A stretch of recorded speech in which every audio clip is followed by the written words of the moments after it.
Niagara Falls, Ontario, famous around the world as a tourist destination, a magnet for 20 million visitors a year. But Niagara Falls is a real city, and it has plenty of real city crime. Fortunately, Niagara Falls also has a brilliant and determined crime fighter, a police dog named Bricks.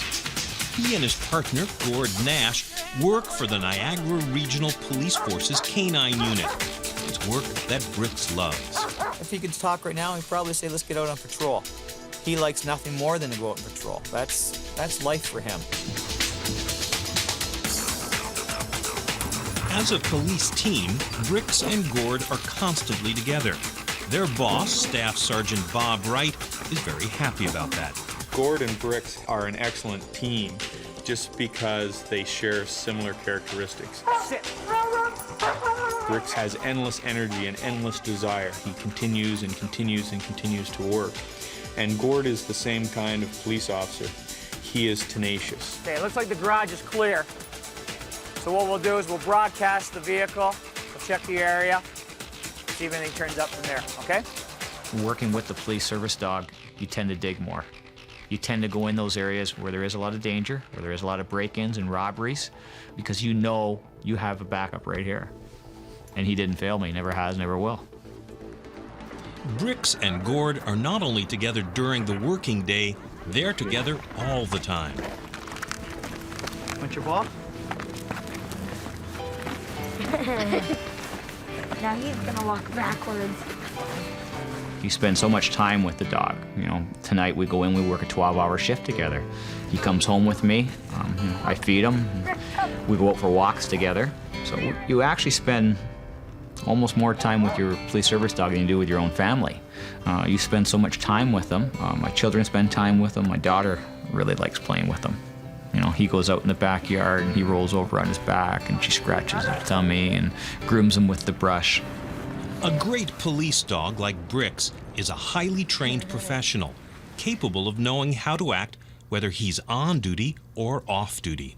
You take him out on the street and he can tell when it's time to do his job and it's time to go to work. At home, he's a different dog. You put him in the police car and he puts on his game face and he's off to work. Hey you! Stop right there! You're under arrest! Stop right there! We stop! Bricks looks dangerous, and it works. His job is to chase down a suspect and hold him for Gord by looking fierce, not by biting. Should the suspect stop, throw his hands up the air, and remain completely motionless, the dog is trained to stand off. In other words, he'll come up, sit, guard, and bark at the person until I can catch up and make the arrest. Yeah! Bricks has a great effect on suspects. A lot of people are willing to fight with a police officer, but they do not want to fight with a police dog. As Gord's backup, Bricks is trained to be physically intimidating for the times when that's necessary. The training is for the safety of Gord or a citizen, and great care is taken to make sure Bricks isn't needlessly aggressive. Turn to your right and start walking away from me. Do it now. Bricks barks a lot, but rarely is he commanded to bite. That's why we train our dogs on what's called ball reward. He believes that throughout his training, he's going to get the ball as a reward, not a bite. Bricks can sit there and bark and bark and bark at you. You give him his ball, and the first thing he does, he leans up against you and wants you to scratch his side. It's a game to him. At the same time, his tail's wagging. As soon as the exercise is over, he's right up there and he's your best friend. It's not like he's aggressive to everybody or he wants to go up and bite everybody. It's not like that.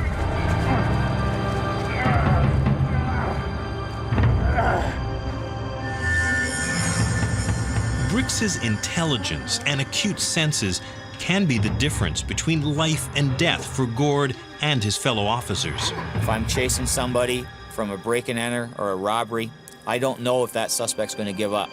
I don't know if he's going to go around the corner and be waiting for me. Even in a building filled with smoke or tear gas, Bricks can still think and function. If it's needless to send the dog into a situation where he could be harmed, I won't do it. If it's a situation where an officer's life is at stake, then that's the dog's job. In all the confusion of a crime scene, Bricks is capable of finding a criminal and alerting Gord. his job is for our safety. Brick's job is to look after myself and to look after the other officers on the street. You can see he's watching out for me. I didn't see this gentleman walking up the street. He saw him. The guy looked over here and Brick's lit up. That's what he's for. He's doing exactly what he's trained. But constant surveillance can take its toll, even on Bricks. When Bricks comes home from work, he's given his time alone. He doesn't need to have that extra stress of watching over me and keeping his game face on as the police dog. I never do any training in my backyard. The most I'll do is throw the ball for him to fetch it and bring it back. But that's the extent of it. He doesn't do any other training at home. When he's at home, it's his time to relieve the stress and get away from the job. And he needs that. And I need it too. When Bricks is working, he's constantly called on to use his brain as well as his bark to know who's a threat and who isn't. The big thing to do is never allow mistakes to happen. Always be prepared for how you want the dog to react. A good example of it, I was on my way to do a public relations detail here in Welland. On the way to that, a robbery had occurred in town. We went on the track to do the robbery, and two members of the media happened to show up, obviously heard it on the scanners. The member of the media that was there has a very awe-inspiring picture of the dog just prior to the apprehension of this criminal. And you look at that picture with Bricks at the end of the line, barking and growling at the suspect that's on the ground. It really puts a picture in your mind of a police dog and how they can be, as fearless as they can be. Less than an hour after that incident, I went to the school. I was with a bunch of grade students, approximately 7, 8, 9, 10 years of age, all around us, really tight. Before I even had a chance to react, a young girl with Down syndrome that was in the crowd came out of the crowd and moved right forward and threw her arms around Bricks. Another member of the media was there and took a picture of it. That made the newspaper, a large 8x10 picture of this girl giving Bricks a hug. Bricks knew there was no threat there, and he allowed this girl to wrap her arms around his neck, give him a big hug and a kiss. And basically, it showed two faces of a police service dog. Both pictures made it in the newspaper, into the same paper, two different cameramen.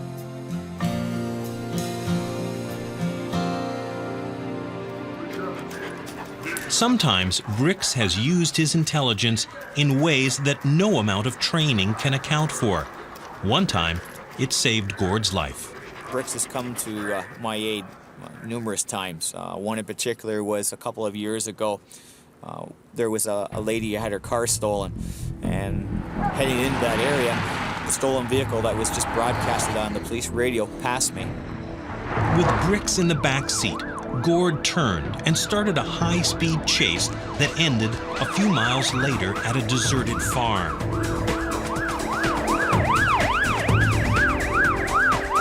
When the suspect fled, it was Bricks' speed that brought him down. I quickly tried to move in. I called the dog off and went into a position where I was going to handcuff the suspect and take him under arrest. Gord had told Bricks to stay put. Don't move or you're going to get bit again.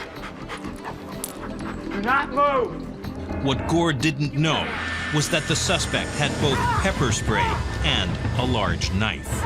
At that point, when Bricks saw the altercation taking place, he immediately, without command, moved back in and took control of the individual. Bricks had saved Gord's life.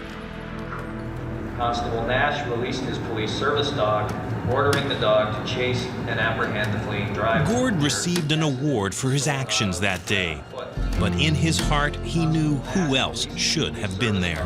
If it wasn't for Bricks, it never would have happened. And it's quite obvious that way. He's the one who really deserves the award, not me. Working with Bricks is such a thrill and an enjoyment to do on a daily basis. I hope he's around for a lot of years. There's always that chance that he could get hurt. My first police service dog was only on the road for less than a year before he was injured and unable to continue his career. But I've been blessed with to have another dog such as Bricks that has such good qualities. He's a very hard-working dog. There aren't many dogs who can do what Bricks does every day. Protect the life of his partner help keep his community safe.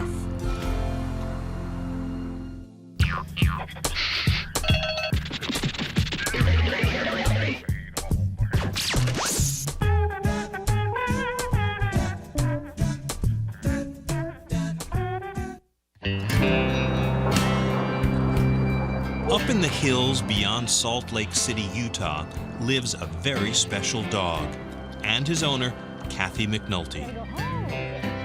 Meet Koshi, an Akita with not one, but two important jobs.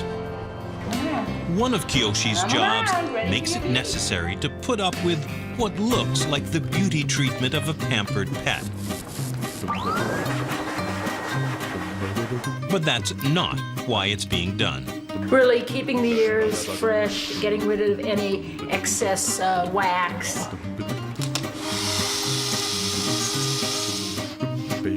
This is chicken flavored toothpaste. And this last gel I'm using sort of has a minty taste so that he's not reeking of chicken if he gives someone a kiss. What's all this for? Well, Kiyoshi's not an ordinary Akita. He is Dr. Dog. Kiyoshi's a therapy dog, and he's a regular down at the University of Utah Hospital.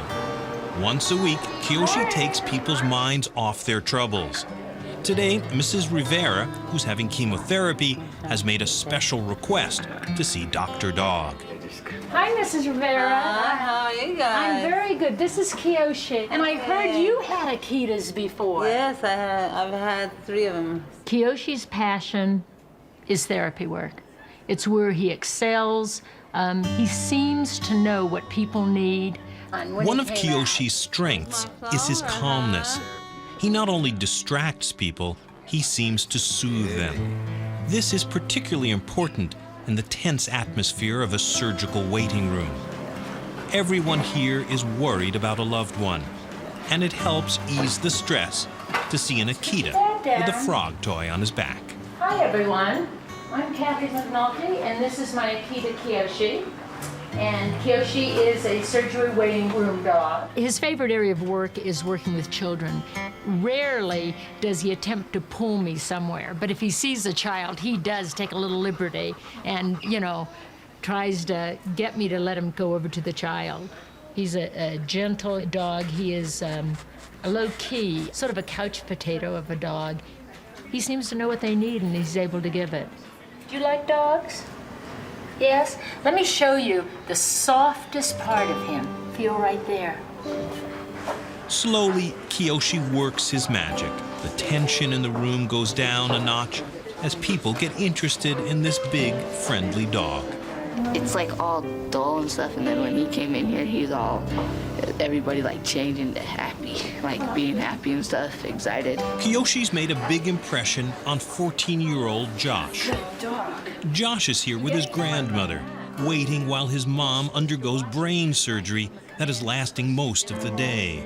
Until Koshi walked in, Josh and his grandmother had nothing to do but wait and worry.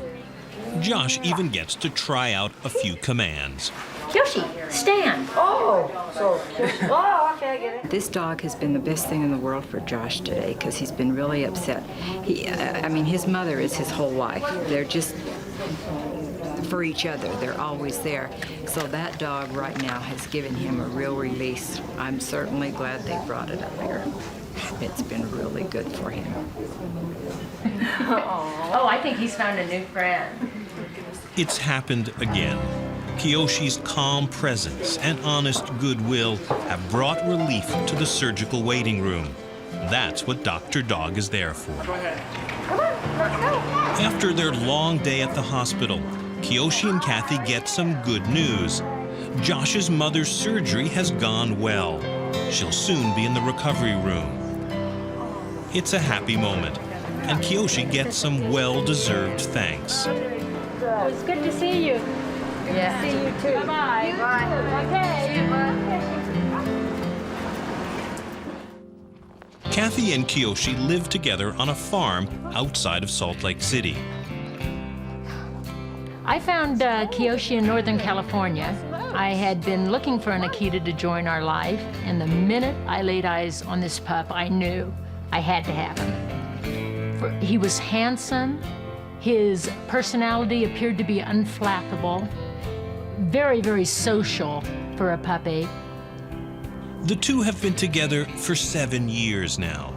I've had animals all my life, and I've trained animals, and I feel once in someone's lifetime they are lucky if they meet an animal that completely owns their heart and soul. Koshi is such an animal. Kiyoshi's a live and let live sort of guy. Just look at who he lives with. Koshi shares this house with his sister, who's a standard poodle, and a 23-year-old cat, and an African gray parrot, and of course the 2 horses we have here who aren't in the house but are definitely a member of the family. Okay, sit. And they all get along wonderfully. They support each other. At night you'll find everyone that can get into our bed, in bed, cuddling together, swapping kisses, that kind of thing. Go get it! Life at the farm recharges Kiyoshi's batteries. And that gives him the energy he needs for his second job. Once a week, Koshi and Kathy head down to Benyon Elementary School, where Kiyoshi's spearheading an innovative program. Kiyoshi's calm presence is put to use helping kids learn to read. As usual, everyone's glad to see Koshi, and he fits right in. For these kids, Kiyoshi's not just a dog, he's a reading assistance dog, and the books are right up Kiyoshi's alley. Oh, taxi dog, that looks interesting. And smart dog. Dog business. The kids here have problems with their reading skills, and that can mean constant public humiliations, which is where Koshi comes in. I think when a human reads with a child, even if we try to be patient and not be overly corrective, the child knows we have expectations and they don't want to let us down, where they are not afraid to sound out the words and struggle when they're reading to a dog. What was going on? An investigation, more like a raid. He's unjudgmental. He is appreciative, of their efforts, and I think he enjoys being read to as much as they enjoy reading to him. This is the most unusual situation. Lydia used to be far behind in her reading skills. Of course, reading to an adult or a classmate could never be as much fun as reading to Koshi. Now, reading has become one of Lydia's favorite activities. Koshi has enormous patience, and his appetite for being read to seems unending. And although he's not the only reason that Lydia's improved her reading skills, her teacher, Chris Andreasen, gives Koshi high marks. Is that it's helped her confidence, boost her confidence. I mean, when she started out in my class, she didn't turn in any work. And by the end of the term, she was turning in more things. She felt more open to express herself in writing and, reading out loud. Lydia's increased skills have taken the discomfort out of reading, but it's still nice to have Koshi by her side. Yeah, she's told me Kiyoshi's a very good listener, haven't you? In fact, look, he's looking at you now. And Koshi doesn't play favorites. He's got time for lots of kids. Diane. Exactly. That's very good, huh, Koshi? Reading at school was a nightmare for Sarah. No one was near as patient or easygoing as Koshi. Some people just go snicker and say, oh, keep reading, and then they tell other people that you can't read and stuff like that. But the dogs can't talk, so they can't do that. After her sessions with Koshi, Sarah can even read in front of other kids. The wind howled, the 2 parrots pulled and pulled and pulled. As for Lydia, she's just barreling ahead. And today she gets a special reward. For every 10 books she reads, there's something to take home from Koshi. So the Paw-graphed book from Koshi. Yay! An authentic Paw-graph. There you go. You too. Kiyoshi's getting used to fame, he's become a local celebrity. But back home, it's time to wind down. After all, a dog with 2 jobs needs a break. Good night, Koshi.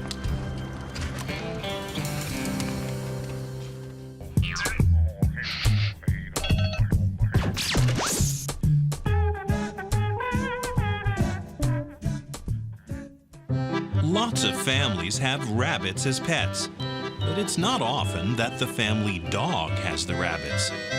Ellie is a 4-year-old Cavalier King Charles Spaniel, a dog that can actually be a hunter. In this case, she's a mom. Sarah Reynolds found the baby rabbits near their nest at the bottom of her Sussex garden. The dead mother was nearby. At first, Ellie was curious. Then something, perhaps the vulnerability of the babies, touched her. And it was from that moment that they started to eat properly. They were very keen. They suddenly found the will to live, really. Sarah teaches music in a nearby school. And if the students look distracted, it's because Ellie and her family go as well. The baby rabbits must be fed goat's milk every 2 hours. And Ellie gets help from students like Victoria Took.